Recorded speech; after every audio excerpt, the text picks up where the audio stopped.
Jacket.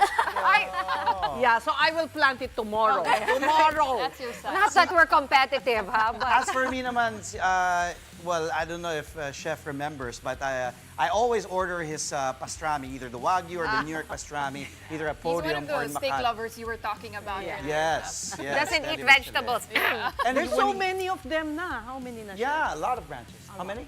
Actually, on Saturday we start with a new project that is in Balmori Suites. We do a pop-up, and we move to all-day dining. Yeah. Inspired in New York. Also, Filipinos love New York. And you they also do- catered the one in La Liga, remember? When I Yes. hosted? Yes, I remember. Muchas gracias, señor. De nada. Buenas noches. See you. Hasta la vista. Okay, hasta la vista, Andre. It's 8:33. Yes. 33. Perfect time. Thank you once again to you, Chef Shele, and also to Seth, to Sean, and to Pauline, making us really, really hungry and craving for Chef Shele's delicacies and food.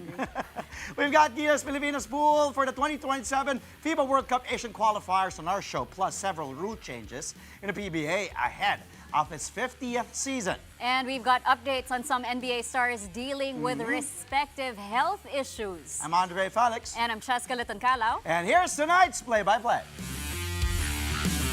Ramiro, the show by Mamoy leaves Philip. Victor Moves puts it up. Unbelievable. Gemma on the left side. Oh, the pass! Stopping another one. Bacunas rejecting Estevo for the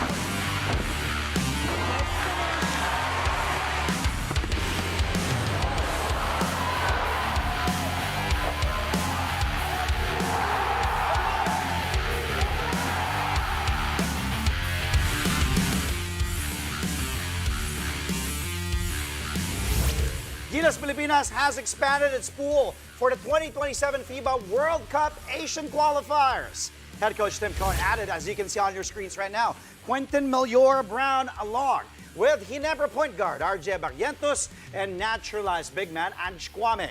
QMB was recently just classified by FIBA as a local player.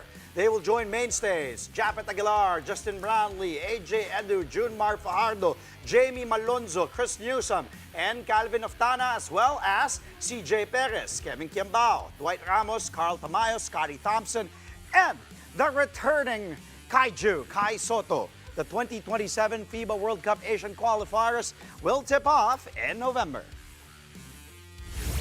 Coach Tim Cohn says Quentin Meliora Brown will play for Gilas Pilipinas when they face Guam in the qualifiers on November 28th.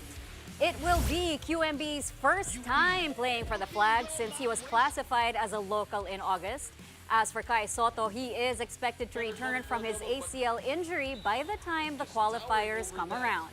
SBP President Al Panlilio says continuity is still the main priority of Coach Tim Cohn, but they saw it fit to add a couple of pieces to the training pool. He also emphasized that even with Kwame in the lineup, Justin Brownlee remains the primary naturalized player. The Philippines will play Guam twice in the first window. They are also grouped with juggernauts Australia and New Zealand as they try to make it back to the World Cup. Moving on now to the PBA, it is official. Well, what used to be the Northport Batang Pierre will now be known henceforth as the Titan Ultra Giant Risers. Yes, the change comes after the official sale of Northport's PBA franchise to Pure Blends Corporation. The Board of Governors formally accepted its newest member during a press conference for the league's 50th season. Titan will retain, though, Northport's roster, but only Coach Renzi Baha will remain part of the coaching staff. Titan's head coach will be former Terra Firma Jeep mentor Janadel Cardel. Here's Pure Blends Governor Emilio Tiu on what it means to join the PBA, especially on its golden anniversary. We are very happy na we are formally accepted by the PBA, and we waited for this event at saka itong taon na tinimingan namin 50 years because ibang klase itong 50 years na PBA, and we expected na when we join them we will learn so many things, and then we can also expand together with PBA. For the composition of the team, I have to admit, we are still young, but we have a complete lineup. We will give the strong team a fight without saying, Kuya, kami, lalaban din kami. The PBA also introduced several rule changes ahead of season 50. Among them, teams will now be allowed to huddle during a coach's challenge, while a player who airballed a legitimate shot may pick up the ball without being whistled for a travel. An offensive foul will now count as a team foul. The referee may review any made basket or a foul shot on a dead ball, and if no review is made, the shot will no longer be reviewable. The same process will be applied regarding a possible basket interference in the last 2 minutes. A second foul in the last 2 minutes of every quarter will put the team in penalty situation. Amid the changes, PBA Commissioner Willie Marshall doubled down on the league's four-point shot. This was introduced last season, adding a whole new dimension to PBA games. Here's what Marshall had to say about the four-pointer and how other leagues have expressed interest in the PBA's innovative idea. Forever na yan. As ako commissioner, hindi ko alam kung ibang commissioner na. Pero as ako yung commissioner, stay on 4-point. Meron, pero ayoko mo naman sabihin. Nag-inquire lang naman sila. Hindi naman natin alam kung gusto lang gawin, kung ano sa palagay nila. Tinatanong ako kahit sa abroad. Pag pumupunta tayo sa abroad, tinatanong nila yung 4.3. Yung 4 points. So, nagtatanong sila, nag-inquire. Tinatanong ko din sa kanila, ano ba sa palagay nyo? Yung iba, okay. Yung iba, hindi. Yun nga, hindi mo masasabi. Parang, ikaw, ano bang paborito mong James Bond movie? Baka iba sa iyo at iba sa akin. New season, new look for Dallas Mavericks big man Anthony Davis. AD will have to wear protective goggles for the rest of his career. Find out why when play-by-play returns only on One News.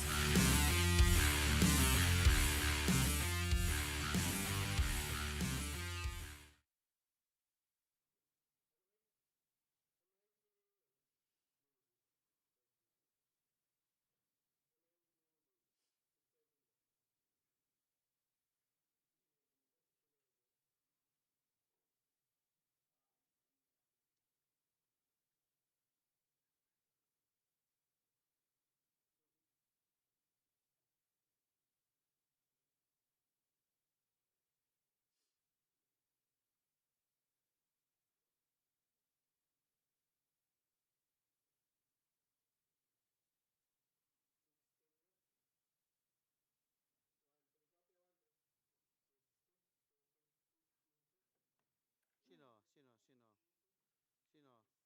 Ha? Alam mo, mas matangkad pa si Durant sa kanya? Hindi, mga 6'11", 7, mga ganun.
Play only on One News. Well, you better get used to seeing Anthony Davis in goggles. AD debuted his precautionary eyewear during practice with the Dallas Mavericks. As you can see in these photos, he has to use these goggles now for the rest of his career after getting surgery last July to repair a detached retina. Davis suffered the injury back in April while playing against the Atlanta Hawks, but wasn't diagnosed for surgery until the offseason. Davis is getting ready for his first full year with Dallas. Here he is talking about his new year and his upcoming campaign with the Mavs. Yeah, that is a mandate from the doctor that I have to. So, is there a time frame for that? It's for the rest of the career. There's no, which I'm not too excited about. But, so I've been wearing them in the summer, working out and everything like that. Trying to get used to them. But, yeah, you guys will see me in the Horace Grants this year. Have you thought about Kareem's? No, it won't be like that. But I will have some protective eyewear for sure. Same thing as last year when I got traded and I had a press conference. Nothing changes for me. The goal is still to bring a championship here. I think we have a good ball club. I think our biggest thing as a team is just is our health. Staying healthy. Other than that, I think we can be fine. But I'm happy to be here. I'm excited to be here, and I want to win here. Meantime, Portland Trail Blazers legend Damian Lillard with a crucial update on his Achilles injury. The 35-year-old floor general tore his left Achilles tendon back in April while playing for the Milwaukee Bucks. It happened in Game 4 against the Indiana Pacers in the first round of the playoffs. The Bucks bought out Lillard's contract this offseason, and he ended up returning to Portland, where he spent the first 11 years of his NBA career. Dame Time averaged almost 25 points, 5 rebounds, and at least 7 assists per game last season. The Blazers will have to wait quite a while before getting those kinds of numbers from their injured superstar. Here's Lillard talking about his road to recovery. Right now, I can do a lot of stuff. I've been running, I've been shooting. I think it's at the stage where I can do a lot, but it's tricky because you can, with this injury, what I've learned is you get to a point where you can, do a lot of these things, but the tendon is not, strong enough to stand up to it like it normally would be able to, like doing basketball activities. So it's a long period of like being stuck right here where you don't want to get carried away with what you think you could be doing because it feels good doing a lot of that stuff. You just got to kind of stay in the moment. So right now, that's just where it's at. I just want to be as healthy as I can possibly be and be 100% confident in it and, be able to do all of the movements and everything that it takes to be on the NBA court. And test out of everything that I need to test out of to make sure that I'm ready to go. And at that point, whenever that point is, obviously I'll have a decision to make. Well, as for Tyrese Haliburton, he says he's ready to digest the game from a different perspective as he recovers from his own Achilles tear. Speaking to the press on NBA Media Day, Hali says he'll use the time off the floor to grow and learn. Hali adds the recovery is going well. He rues the monotony of the process, but he feels he's right where he's supposed to be at this point. Hali is coming off a surprising finals run with the Pacers, where they pushed the eventual champions, the Oklahoma City Thunder, to 7 games. Unfortunately, Hali ruptured his Achilles in the decider, which proved to be a big difference for Indiana. Haliburton is expected to miss most, if not all, of the 2025-2026 NBA season. I think whenever you don't get to play, you get a new perspective on things. I think there's always time to learn and grow, and I think that for me this year, not being able to play, I feel like I'm going to be able to see the game in a different way, potentially see it more from a coaching perspective where I don't always see eye to eye with with our coaching staff and what they're seeing. So I look forward to being able to digest the game without playing, for a full year. I think that's going to be different for me, but I think being able to still be in the locker room with the guys and hear what they're seeing, but also be able to be sitting there with the coaches on the bench and hear what they're seeing and kind of be the bridge between that. So I look forward to it. I think it's going to be an exciting year for our group. Another NBA star who suffered a torn Achilles is Boston Celtics star Jayson Tatum. He says he's raring to play in an NBA game again, but he knows not to push himself too hard. After all, it's only been 140 days since he began his post-surgery rehab. Just a few days ago, the 27-year-old star posted a video of himself doing some workouts, from lifting weights to actually running and getting some shots up. He even got support from his USA teammate Kevin Durant, who also suffered the same fate more than half a decade ago. Tatum ruptured his right Achilles in Game 4 of the Eastern Conference semifinals against the New York Knicks. That effectively killed Beantown's chances of going back-to-back. No. No pressure. I've stated that. There's no pressure to return back any sooner than, when I'm 100% healthy. No pressure from Brad, Joe, the team, the organization. The most important thing is that I'm 100% recovered and healthy whenever I do come back. I'm in a really good spot. It'll be 5 months tomorrow, so how has it been? It's been long. It's been a long journey. It's tough to answer that question in 45 seconds, but I think for me there's been bright spots, and getting back on the court and being able to participate in a basketball workout was definitely one of the more bright spots of this journey. It just felt really good to be on the court and dribbling the basketball, going through a workout, just feeling like a basketball player again. Coming up, another international tournament, this time in tennis, might just make its way to the country. Manila is eyeing to host the first ever WTA 125 Philippine Women's Open in 2026. That story and more when play-by-play returns here on One News.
Welcome back. You're watching Play-by-Play on One News.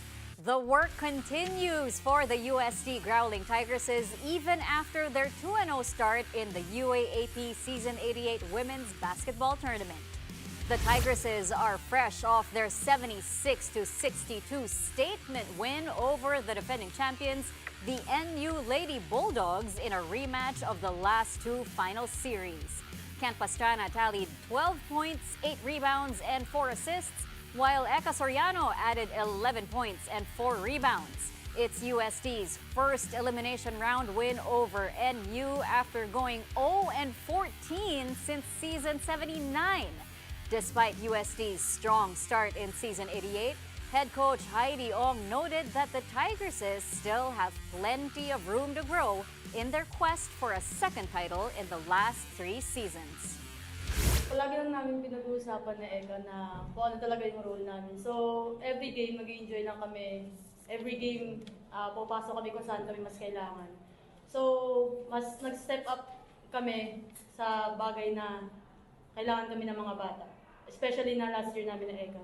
So, palagi namin sinasabi na huwag na tayo magtira sa sarili natin kasi next year wala na talaga, hindi na tayo makakabalik sa UAAP. So, hopefully this season will be memorable for us na Eka, and we'll give our best, 101 effort by aiming, sinasabi nga sa amin ni Coach na hindi pwede may natitira kayo sa sarili nyo. Ibigay nyo lahat, ibuhos nyo lahat, makakaya nyo. Kasi may mas magandang result pag binigay nyo lahat ng effort. There's so much more to improve sa team, and day by day naman, kino-correct namin yung mga mali namin and yung mga things na we need to improve para as we go on sa every game namin, we will see improvement until the end ng first round natin. This is a big boost for us, especially maaga kami nagkita ng NU. I hope the girls are motivated with this game, and we will keep on working hard for the rest of the season.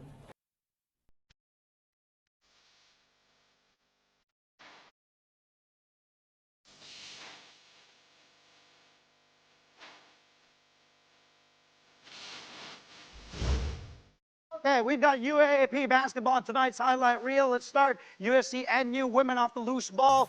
They give it to Betaño. Then look at that, behind her head to Angel Sorada. Hello. Nice pass. Betaño, look at that. Heads-up play, high basketball IQ. Sorada knows what to do. That's just too easy for Angel. By the way, 6 points, 6 rebounds, 5 assists for Betaño. Sorada, that was her only field goal in the game. She had 3 markers and 2 boards. Same game, this time, NU side. NU setting it up. Setting things up here. They will find Alterado inside. No! Kent Pastrana says no. It turns defense to offense. Off to the races. Nice pass. Gets the bump. The basket. Ambos. Woo! Counted and one. That was Pastrana's only block, but she did have 12 points in this one. Ambos, by the way, finishing with 10 markers and 7 boards. UST defeats the defending champs NU. Final score 76-62. Great start for the white and yellow team. Of course, for this season's host school, Growling Tigresses 2-0. NU, by the way, defending champs, dropped to 1-1. USC NU, let's go to the men's side this time, but let's go to the Tigers side. Figueroa will use the Omar John screen. He will drive, surveying the floor, gets blocked. Good stop there by Lemit, just devouring that shot. Look at the recovery by Mark Lemit. He was left on that screen. He was blocked out by Omar John, but he recovered for that block on Figueroa. That was his only block, though. He did have 12 points, 5 rebounds, also 2 steals.